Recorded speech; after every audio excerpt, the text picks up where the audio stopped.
Assalamu alaikum, урматтуу кыргыз элим, урматтуу достор.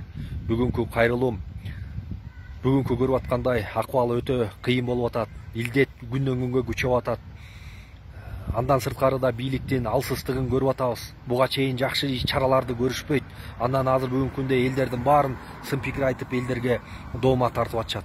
Мына көчө мурда күнү Кыргыз Республикасынын жогорку кеңешин көрүп атасыңар. Түнкү саат 11:30 чейин 120 депутаттын ичинен 30 гана депутат отуруп алып, каалагандай нары калчап, бери калчап, бир депутат 20дан 30тан кнопканы басып атышат. Бул мыйзам жол береби? Регламент жол береби? Төрага каяктуу карап отурду. Эмнеге мындайга жол берип атасыңар? Деги эле өзүңөр жогорку кеңештин депутаттары буга чейин эле кандай бизди шерменде кылып келдиңер? Эки ооз сөздү сүйлөй албайсыңар, жазып берген нерсени окуй албайсыңар. Уят кылып келдиңер. Жаңылбаган жак, чалынбаган туяк жок дейт. Бирок бир жолу жаңылды, эки жолу жаңылды. Но мамлекетти шерменде кылбадыңар силер. Кайсы бетиңер менен ушул сөз эркиндигине, ушул кечирип койгула мени, жанагы аялды чыгарып алып, кайра ошол мыйзамды өткөрдүңөр. Уят да.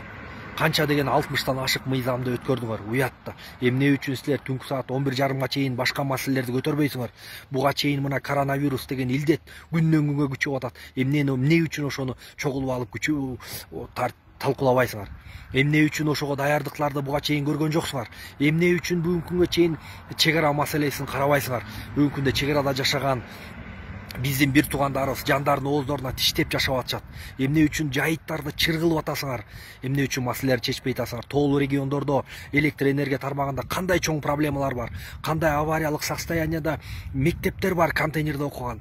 Көгөрүп кеткен авариялык состоянияда бала бакчалар бар. Канча жылдан бери бала бакча салынбай келаткан региондор бар. Эмнеге ошону ойлонбойсуңар? Айтса эле жаман көрөсүңөр. Мына 30дан ашык өкмөт кетти. Эмнеге жетиштик биз? Бүгүнкү күндө Кыргызстандын тышкы карызы мына акыркы карантинде акча алган акчалар менен чогулуп 5 миллиард долларга чукул карызыбыз болду. Муну ким төлөйт? Ким ойлонот? Азыр жаңы төрөлгөн бала 3 күндүн ичинде чыкканда туулганы жөнүндө күбөлүк алат. Ошо күбөлүк алганда эч наристе, эч күнөөсү жок наристеге $800 ашык доллар моюнда карыз илинип атат. А жеген ким, ичкен ким, бирөөнүн артын жалаган ким, бирөөнү аталап апалаган ким, саткан ким, Кудайдан коркпогон ким, тендерлерди жеген ким, налогтон жеген ким, таможнядан жеген ким? Силерсиңер. Карапайым калк эмес. Кимдин 10 квартира тамы бар, кимдин кабат этаж үйлөрү жана башка жерлерде укмуш бизнестери бар, кычыраган маштелери бар. Ким? Карапайым элде жок.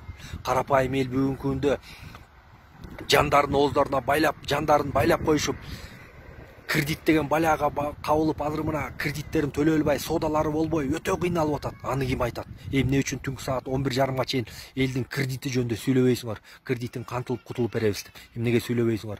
Эмне үчүн мигранттарыбыз четте жүрөт? Ошо канча деген жүздөгөн мигранттар мына бүгүнкү күнгө чейин кире албай, чек араларда ачка ооруп атышат.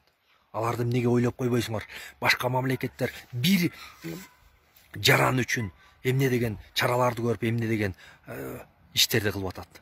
Айтса биз жаманбыз. Бул ким болду экен? Мунун артында ким турат деп. Биздин артыбызда эл турат, Кудай турат. Чындыкты айтканда чындык чыркырап кала берет экен. Урматтуу бийлик, эсиңер барда этеңерди жыйгыла. Эмне үчүн ушу бүгүнкү күнгө чейин 300 гана үй бүлө, ошолор гана силер гана тайраңдайсыңар? Башы ооруган оорун өлбөйт дейт. Силер маселе болбосо, проблема болбосо, башыңарда кредит болбосо, балдарыңардын баарын чет мамлекеттерде 20 000, 30 000 доллар төлөп, контракт төлөп окутуп атасыңар. Эмне үчүн биздин балдар биякта ушинтип авариялык состоянияда болгон мектептерде, бала бакчада окуш керек? Биз дагы ошого татыктуубуз. Бийликтин ээси ким? Бийликтин ээси карапайым эл. Биз болбосок мамлекеттин казнасын ким толтуруп атат? Бизге окшогон жеке ишкерлер аспы көппү көрсө көл болот дегендей мамлекеттин казнасын толтуруп аткан биз. Ошол аспы көппү? Канча деген салыктарды, канча деген таможенный пошлиналарды биз төлөп атабыз. Ошолорду силер толугу менен жеткирбей атасыңар. Мамлекеттин канын соруп атасыңар. Мамлекеттин ичинде жашап аткан майып, мунжулар, жетим жесирлерге келген ырыскылардын баарын соруп атасыңар. Бир күн келет, Кудай таламдын алдына жооп бересиңер. Ошон үчүн 300 гана үй бүлө жыргап атасыңар. Баягы эле куда сөөк, бала бакча, балалар, өкүл балалар, бажалар силер эле. Ойлоп атасыңар, кайра келебиз, акча менен урабыз, элдин добушун сатып алабыз, эл эмне алданат деп. Кудайдын бетин ара кылсын. Мен толугу менен ишенем. Мен болбойын депутат. Бирок Кудайым буйрса алтын муунубуз чыгып келатат артыбызда. Илимдүү, билимдүү балдар бар. Шумдук балдар бар. Иштин көзүн билген эжелер бар, байкелер бар. Ошолор болот. Кудайым буйрса.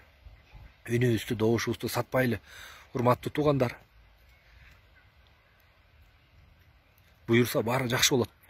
Үнүбүздү, добушубузду сатпайлы. Ушул арамдарга, арам нерселерге аралашпайлы. Арамдарды албайлы. Кудай таламдын алдында жооп берчү булар күн келет. Булар саткындар.